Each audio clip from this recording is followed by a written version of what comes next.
नमस्कार dear students. आज हम साइंस के क्लासेस स्टार्ट हो रही हैं। आप सबके पास अगर बुक है तो बहुत अच्छा, और अगर किसी के पास बुक नहीं है तो वो नेट से उनको अपने मोबाइल फ़ोन में डाउनलोड कर सकते हैं।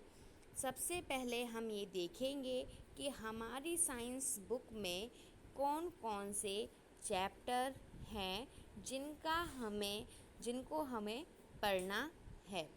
चलिए देखते हैं कि कौन कौन से चैप्टर हैं। तो बच्चों, आपके बुक में टोटल 15 चैप्टर हैं, 15 अध्याय हैं। उनका क्लासिफिकेशन, उनका वर्गीकरण हमने कैसे किया है देखें। जैसे कि चैप्टर नंबर 1 हमारे आसपास के पदार्थ, चैप्टर नंबर 2 क्या हमारे आसपास के पदार्थ शुद्ध हैं, चैप्टर नंबर 3 परमाणु एवं अणु, चैप्टर नंबर 4 परमाणु की संरचना। तो ये 4 चैप्टर जो हैं ये हमारे केमिस्ट्री से रिलेटेड हैं, ठीक है। फिर चैप्टर नंबर 5 जीवन की मौलिक इकाई, ऊतक, जीवों में विविधता। ये जो 3 चैप्टर हैं ये हमारे बायो या फिर हम बोल सकते हैं जीव विज्ञान से रिलेटेड है। चैप्टर नंबर 8 गति, चैप्टर नंबर 9 बल तथा गति के नियम, चैप्टर नंबर 10 गुरुत्वाकर्षण, चैप्टर नंबर 11 कार्य तथा ऊर्जा, चैप्टर नंबर 12 ध्वनि। ये चैप्टर हमारे फिजिक्स से रिलेटेड है। अब ये चैप्टर नंबर 13 हम बीमार क्यों होते हैं, ये भी बायो का पार्ट है। और चैप्टर नंबर 14 और 15 ये हमारे इन्वायरमेंट से या फिर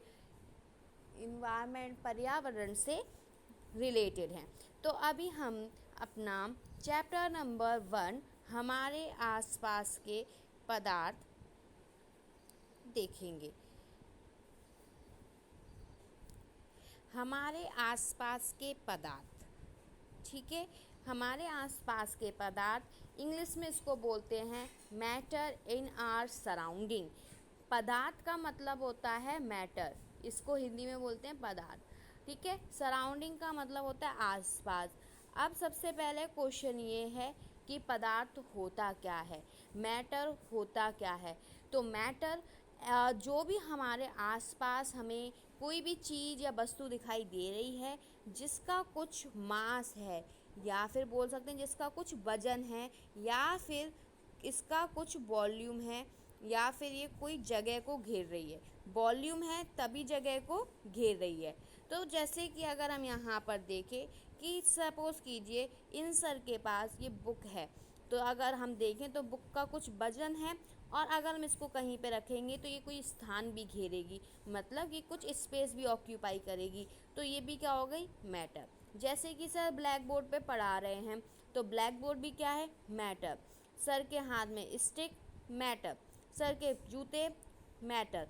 तो जो भी हमारे आसपास वस्तु या पदार्थ दिखाई दे रहा है, अगर उसमें कुछ वजन है, मास है, या फिर वो कोई जगह को घेर रहा है, मतलब कि वॉल्यूम है, उसको हम बोलेंगे मैटर या फिर पदार्थ।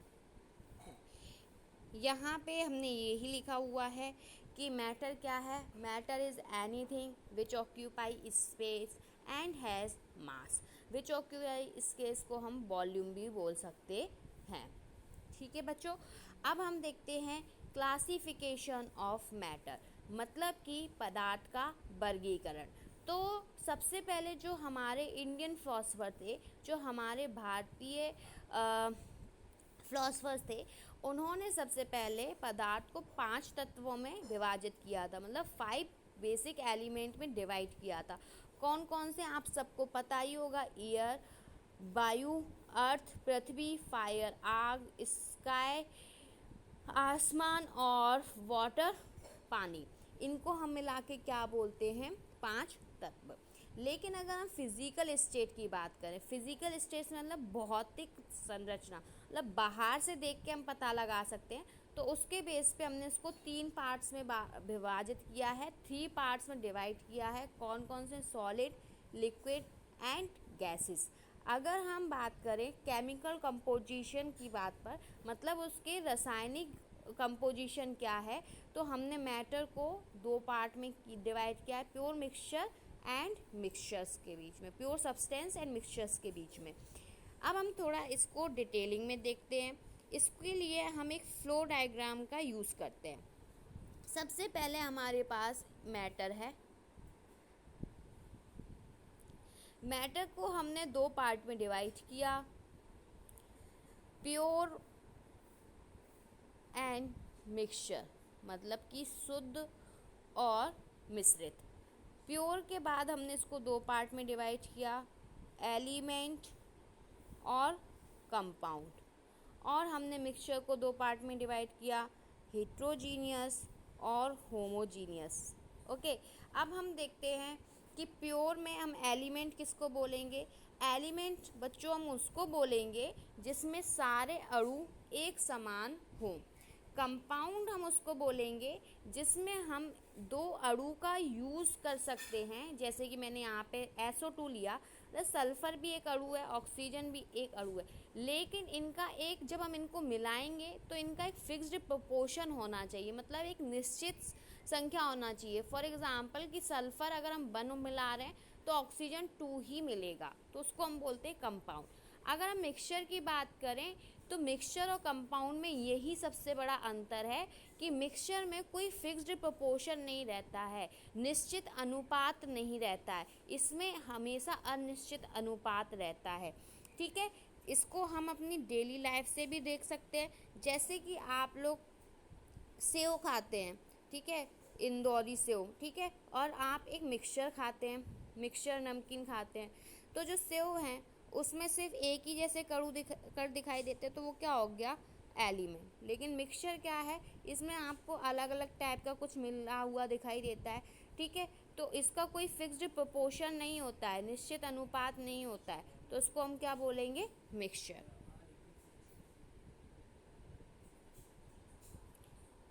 बच्चों, अब हम देखेंगे कुछ जो पदार्थ है उसके फिज़िकल नेचर को, कि वो उसमें कौन कौन से फिज़िकल नेचर होते हैं। तो सबसे पहला जो नेचर है कि ये जो मैटर है वो पार्टिकल से मिलके बना होता है। अब जो पदार्थ है वो पार्टिकल से मिलके, कणों से मिलके बना हुआ है, तो जो पार्टिकल हैं, जो कण हैं, वो बहुत छोटे होते हैं। तीसरा, कि जो पार्टिकल पदार्थ जो कण से मिलके बना है, उनके पार्टिकल्स के बीच में, उनके कणों के बीच में कुछ स्पेस होता है, मतलब कि कुछ रिक्त स्थान होता है। Fourth, the particles of matter are continuously moving, मतलब कि जो पदार्थ के कण हैं वो हमेशा मूव करते रहते हैं, हमेशा गतिशील रहते हैं। ठीक है। Fifth one is the particle of matter attract each other, जो मैटर के पार्टिकल हैं वो एक दूसरे को आकर्षित करते हैं, अट्रैक्ट करते हैं। अब इन सब फिजिकल प्रॉपर्टीज़ को हम 1 बाय 1 एक्टिविटी के थ्रू देखेंगे। तो सबसे पहले हम एक एक्टिविटी करते हैं कि मैटर जो है वो स्मॉलेस्ट पार्टिकल से मिलके बना होता है या नहीं। तो उसके लिए हमने एक बीकर लिया, बीकर में कुछ वाटर फिल कर दिया, उसके बाद हमने उसमें शुगर और या फिर आप नमक का यूज़ भी कर सकते हो, आपने उसमें ऐड की। तो हमने देखा कि जब हमने शुगर और नमक को ऐड किया तो वाटर का लेवल, आप यहाँ पे देख पा रहे हो, वाटर का लेवल जो लेवल है वो उतना का उतना ही रहा, मतलब बढ़ा नहीं। इससे हमें पता चलता है कि जो वाटर के कण है, मान लीजिए वाटर के कण है, तो इनके बीच में जो रिक्त स्थान है, जो स्पेस है, इसमें आके कौन आ गया? शुगर के कण आके हो गए, सेटल हो गए। ठीक है, तो इनको हम क्या बोलेंगे कि matter is made up of particle, and ये वाली भी हमने पता लगा ली कि the particle of matter have space between them, तभी तो इसका लेवल नहीं बढ़ा। अगर लेवल बढ़ जाता तो इसका मतलब पहले वाटर रहता, ऊपर ऊपर शुगर आ जाती या फिर नमक के कण आ जाते। चलिए बच्चों, अब हम देखते हैं कि जो पार्टिकल्स होते हैं, मैटर पदार्थ के जो कण होते हैं वो बहुत छोटे होते हैं। अब हम इसको एक्टिविटी के थ्रू देखते हैं कैसे। आप सबने देखा होगा कि हमें कुछ कर लेने हैं पोटेशियम परमैंगनेट के, जिसको हम KMnO4 भी बोलते हैं। KMnO4 इसका केमिकल फॉर्मूला हो गया और जनरल भाषा में इसको लाल दवा के नाम से हम जानते हैं। ठीक है, अब हम क्या करेंगे, इसको 100 ml वाटर में जैसे हम डालेंगे तो आप देख रहे हो इसका कलर डार्क है, लेकिन फिर उस 100 ml वाटर का हम 10 ml निकालेंगे और इस 10 ml वाटर को हम अगेन 100 ml वाटर में डालेंगे और ये प्रोसेस हम कम से कम 5 से 6 बार रिपीट करेंगे, 5 से 6 बार दोहराएंगे। जब हम देखेंगे लास्ट में, जब हम वाटर को देखेंगे तो इसका कलर बहुत लाइट दिखाई देता है हमें। ऐसा क्यों होता है? क्योंकि जब हमने पार्टिकल लिया, जब हमारे पास 2 और 3 पार्टिकल्स थे, अब वो विभाजित होना शुरू हो गए। पहले इसमें आए होंगे तो कुछ टूटे होंगे, तभी ये कलर हमें दिखाई दे रहा है। फिर इसमें आए, फिर कुछ टूटे होंगे, तो लास्ट में जाके वो टूटते टूटते बहुत छोटी संख्या में आ गए। अब इससे ज़्यादा वो नहीं टूट सकते। तो इससे हमें ये पता चलता है कि कोई भी कण जो है वो बहुत छोटे पार्टिकल से मिलके बना होता है, और इसको हमने ये एक्टिविटी के संग देखा। अगर आप लोगों के यहाँ पे लाल दवाई या KMnO4 या पोटेशियम परमैंगनेट नहीं है तो आप इस एक्टिविटी को अपने घर में डिटॉल की हेल्प से भी करके देख सकते हैं।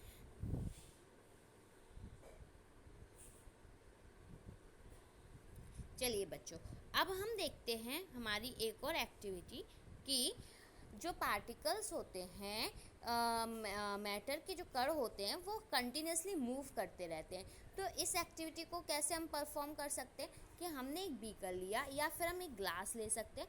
उसमें आप सबने देखा भी होगा कि जब आप नील डालते हो या फिर आप कोई इंक स्याही डालते हो तो फिर वो क्या होने लगती है, आपने एक जगह डाली लेकिन वो पूरी बाल्टी या बीकर में पहुंच जाती है, पूरा कलर नीला हो जाता है। इसका मतलब ये क्या है कि इसके पार्टिकल क्या है, गतिशील है, मूव कर रहे हैं। और इसका सबसे अच्छा एग्जाम्पल क्या है कि जब आप किसी कमरे के कॉर्नर में आप अगरबत्ती लगाते हो या फिर आप सेंट लगाते हो या परफ्यूम का यूज़ करते हो तो उसकी खुशबू चारों तरफ फैल जाती है।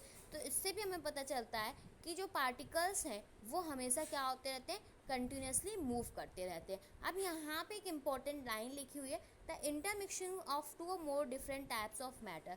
जब आप एक से अधिक पदार्थों को मिला देते हो और उनका खुद का जो मूवमेंट होता है उसको हम डिफ्यूज़न कहते हैं। ज़्यादातर जो विसरण है, डिफ्यूज़न को हम हिंदी में विसरण भी बोलते हैं। ठीक है, तो जो विसरण है वो हमें गैसेस में देखने को मिलता है। ठीक है, तो ये बच्चों अभी हमने जितना भी पढ़ा, अभी हमने साइंस का सिलेबस देखा, उसके बाद पदार्थ क्या होते हैं वो देखा, उसके बाद हमने देखा मैटर क्या, पदार्थ मैटर एक ही बात है, क्या होते हैं वो देखा। उसके बाद हमने उसके कुछ कैरेक्टरिस्टिक देखे, उसके कुछ लक्षण देखे। उसके बाद हमने लक्षण में प्योर सब्सटेंस क्या होते हैं, शुद्ध क्या होते हैं, मिक्सचर मिश्रित क्या होते हैं, ठीक है, कंपाउंड क्या होते हैं वो हमने देखा। और उसके बाद हमने देखा कुछ लक्षण और उसको हमने प्रूफ भी किया, एक्टिविटी के थ्रू हमने करके देखा। अगर आप चाहते हैं तो आप ये एक्टिविटी अपने घर पे भी कर देख सकते हैं। तो बच्चों अब हम नेक्स्ट वीडियो में, नेक्स्ट लेक्चर में अब हम इसकी भौतिक अवस्थाओं के मतलब फिजिकल स्टेट के बारे में पढ़ेंगे। ठीक है, तब तक के लिए धन्यवाद। और अगर आपको ये वीडियो पसंद आया है तो आप इस पर लाइक, शेयर एंड सब्सक्राइब ज़रूर करें, इससे हमें मोटिवेशन मिलता है। धन्यवाद।